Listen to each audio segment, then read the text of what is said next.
સુરત શહેરના મૈદરપુરા ટાવર વિસ્તારમાં આવેલા કુંભારવાડ પાસે પાર્કિંગ મુદ્દે બે સમાજ વચ્ચે તણાવ સર્જાયો હતો। કુંભાર અને વોરા સમાજના કેટલાક લોકો વચ્ચે બોલાચાલી બાદ મામલો ઉગ્ર બન્યો હતો। પરિસ્થિતિ બગડતા પોલીસ તાત્કાલિક ઘટના સ્થળે પહોંચી હતી। ભીડને કાબૂમાં લેવા માટે પોલીસે હળવો લાઠીચાર્જ કર્યો હતો।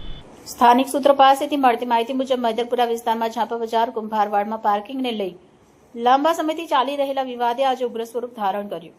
બે જૂથો આમને સામને આવી ગયા અને ઉશ્કેરાયેલા લોકો એકબીજા સાથે સામસામે મારામારી શરૂ કરી હતી।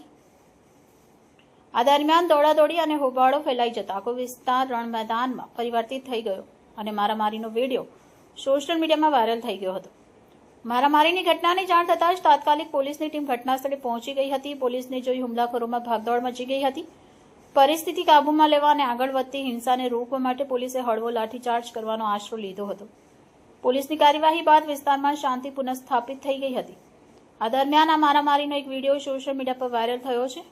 વિડીયોમાં લોકો એકબીજા પર હુમલો કરતા અને લાકડીઓ મારતા જોવા મળે છે। આ ઘટના બાદ હાલ સમગ્ર વિસ્તારમાં શાંતિનો માહોલ છે અને પોલીસે વધુ તપાસ હાથ ધરી છે। પોલીસે ફરિયાદ નોંધાયા બાદ મારામારી કરતા તત્વો સામે કડક કાર્યવાહી કરવાની ખાતરી આપી છે।